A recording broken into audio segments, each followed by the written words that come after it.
Christopher Lee's legacy is forever tethered to the horror genre, but the actor did not consider himself merely an icon of horror.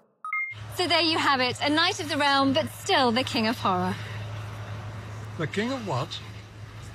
Horror. Don't say that, dear. I'm not.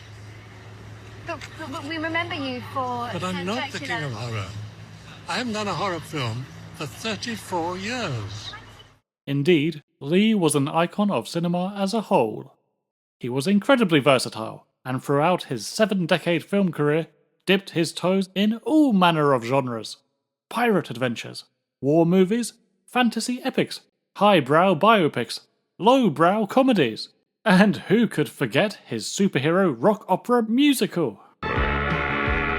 Despite this wide range of projects, there was one major genre that he seemed to avoid: the Western. Perhaps that's only natural. Lee's well-mannered British gentleman voice and character lends itself seamlessly to haunted castles and wizard duels, less so to a dusty saloon in the heart of Texas. So, imagine my surprise the other night when I was browsing Christopher Lee's filmography for something to watch, and stumbled into Hannie Caulder, a western released in 1971, slap bang in the middle of my favourite era of westerns. Needless to say, I tracked the film down at once. Imagine my further surprise when I ended up loving every minute of the damn thing. I mean, you know a film's gonna be a banger when it opens with a catchy Morricone-esque theme, bellowing out over a drawing of Raquel Welch and her tasteful cowgirl side boob. It's the only image in the credits, but honestly, what else do you need? Then we get to the film itself. Hannie Caulder's storyline admittedly won't win awards for originality, but it delivers a classic tale stylishly and satisfyingly. The aforementioned starlet plays the titular Hannie, a woman whose quaint homestead life is violently uprooted by the arrival of 3 bank robber brothers. Let's not kill nobody we don't have to. Says who? Says me. A few moments later. On the run following a botched heist, the terrible trio slaughter Hannie's husband in cold blood, take advantage of her in turn, then burn the entire place down for good measure, leaving her with nothing except an equally burning desire for revenge. Another stranger arrives shortly after, seeking water for his horse. Hannie is understandably skittish, but very quickly realizes this is the sort of man who could be her mentor, training her in the ways of gunfighting, for revenge. Her assumption is astute, as he is revealed to be Tom Luther Price, legendary bounty hunter. Price's initial reluctance to even humour the young lady is broken when he feels the extent of her trauma, and the significance of her quest. So that's the setup, and the pair begin their journey with a decent share of bathing in trousers and blasting away Lawnmower Man lookalikes. Ooh, access denied, motherfucker.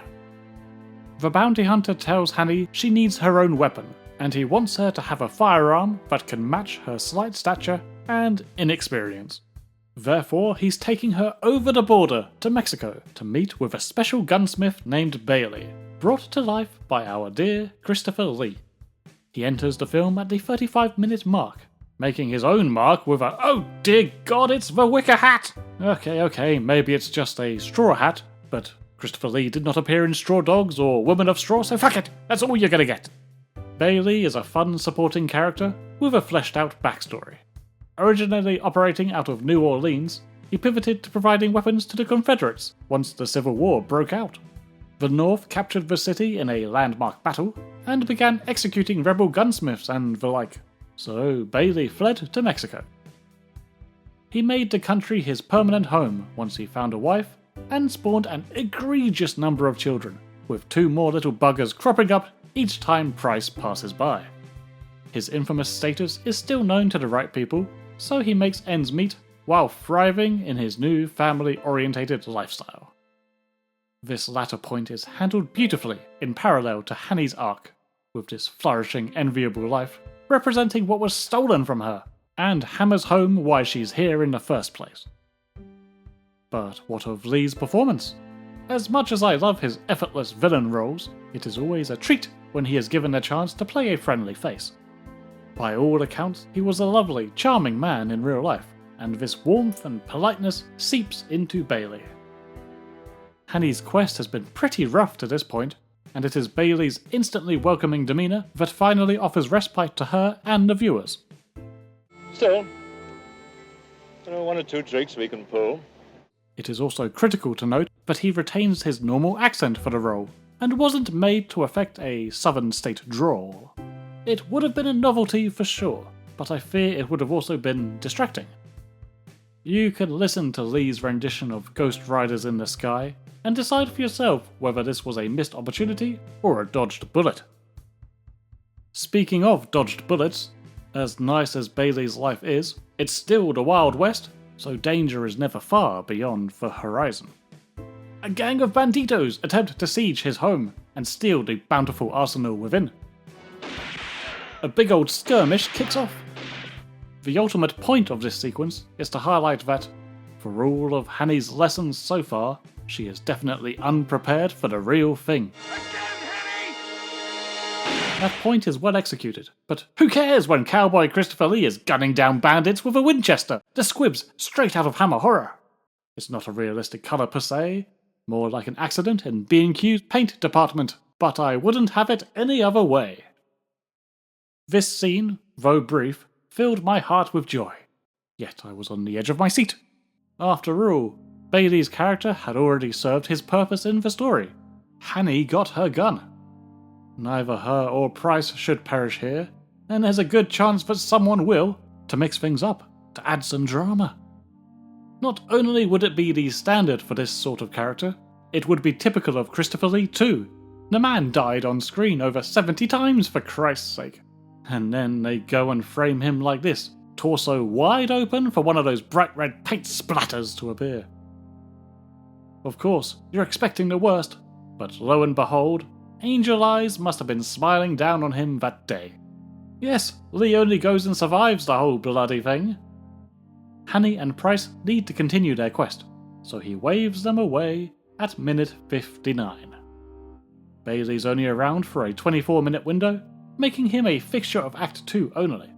But it's okay, he's left his stamp on the movie, and I'm glad his 37 kids weren't orphaned. The remainder of Hannie Caulder unfolds how you'd probably expect a woman's revenge tale to unfold, playing into the tropes that exist within both the western and horror genres. Yeah, Hannie gains her confidence through both hardships and necessity, proceeding to wreak satisfying vengeance on her enemies one by one. Feel free to rename the film I Spit on Your Wagon. It's a little bit stock in that regard, but you don't mind because it does it oh so well. Cinematically, it's a classic western through and through, but every now and then, a cool bit of flair keeps you engaged. A perspective from inside a shotgun barrel, a choppy slow-mo technique that pushes the tension of the scene to uncomfortable limits. The performances beyond Lee are notable across the board too. Raquel Welch's transformation from blanket-clad voiceless victim to competent bounty hunter is restrained and believable. This may be genre pulp, but Hannie herself is treated respectfully, and it's refreshing to see the actress in such a role. It's not a complete retread of her character in 100 Rifles, in Western terms, and thankfully at no point in this movie does she give Roger Herron a level pegging. Robert Culp's take on Price is intriguing, a weathered and slightly bitter old man with just enough heart under the surface. It's no shocker that Tarantino is a fan of this film, citing it as one of the many movies in the melting pot of influences that is Kill Bill. Why I love Hannie Caulder so much is Robert Culp. He is so magnificent in that movie. I actually think there's a bit of similarity between Pa and May and The Bride. Ernest Borgnine always deserves a shout-out, so shout out to Ernest Borgnine, here portraying the leader of the villainous fraternity. Damn you, Rufus. Got you to thank for this, you pebble brain. All three of these actors have more gravel in their throats than the ground beneath them, and that's saying something. Look. The bad guys are slightly played for comedy, like, imagine if the Three Stooges lived in the Wild West, but in between the slapstick bickering and blowing up the cash along with the safe, they also drunkenly, sweatily abuse a poor woman in a scene that is frank and horrifying. It's a strange mix, but it gives the trio a flavour and prevents them from being as standard as the plot they revolve around. their incompetency also assists Hannie's believability. They are still a threat to her, no doubt, but it's not like she's suddenly taking down Harmonica or someone of that ilk.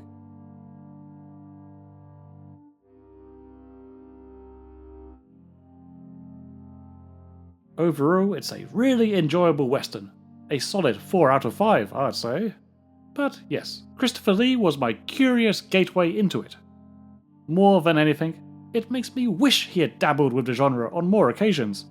He's a suitable fit for Bailey, but I'd love to see him in the bounty hunter role, or, more predictably, as a classic western villain. Alas, we'll just have to leave such things to our imagination. I get the impression he only appeared in this singular film due to it being a Tygon British film production, with whom Lee already had strong connections. Outside of the big screen, Lee did also appear as a guest star in 2 episodes of ABC's How the West Was Won. Interestingly, both Hannie Caulder and this TV show were helmed by the same director, Burt Kennedy, but it's a very small role, and not scratching this particular itch of mine. But hey, one western is better than no western. Hi-ho, Scaramanga, away!